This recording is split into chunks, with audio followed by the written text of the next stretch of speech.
മോളെ happy birthday. Thank you. ഞാനേ mobile ഒരു ഫോൺ കൊടുത്തിട്ടുണ്ടേ. നാളിയെ നീ ആ ബർത്ത്ഡേ പോകണ്ടേ? എന്ത് ഗിഫ്റ്റ് കൊടുക്കും? എന്തിനാ സെറ്റ് ചെയ്ത് കൊടുക്കൂടാ?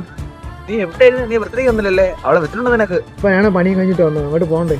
നീ ഗിഫ്റ്റ് എല്ലാം വാങ്ങിച്ച അവക്ക്? ഗിഫ്റ്റ് അതെന്താ പൈസ ഉള്ളത് നിനക്ക് ഗിഫ്റ്റ് വാങ്ങിക്കാനുള്ള പൈസ?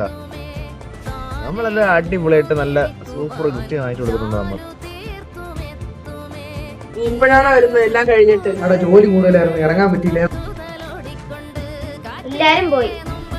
പാർട്ടി ചേട്ടന്റെ കൂട്ടുകാരുണ്ടല്ലോ, എനിക്ക് കൊറേ ഗിഫ്റ്റ് മേടിച്ചു തന്നു. ചേട്ടൻ എനിക്ക് എന്തെങ്കിലും ഉണ്ടോന്ന്? ഞാൻ ഒന്നും വാങ്ങിച്ചില്ല, പൈസ ഒന്നുമില്ല. നോക്കട്ടെ, പൈസ ഇട്ടുമ്പോ എന്തെങ്കിലും മേടിച്ചിട്ടാ കേട്ടോ. ഒരു രൂപയുടെ സാധനം മേടിച്ചില്ലോ, ഇരിക്കത്തില്ല. ഇതിന് ആർക്ക് കൊടുക്കും? നിനക്ക് കൊണ്ടുവന്ന തന്നെ. ഇനി എല്ലാരും നിനക്ക് കൂടി കൂടി സാധനങ്ങളൊക്കെ മേടിച്ചു തന്നില്ല. ഇനി ഞാൻ മാത്രം 10 രൂപ തന്ന് അത് ഒരു മര്യാദ. ഞാൻ വിചാരിച്ചു എനിക്ക് ഇതും അതും എല്ലാം ഒന്ന് തന്നെ. ഇനി ഇങ്ങനൊന്നും പറയില്ല കേട്ടാ.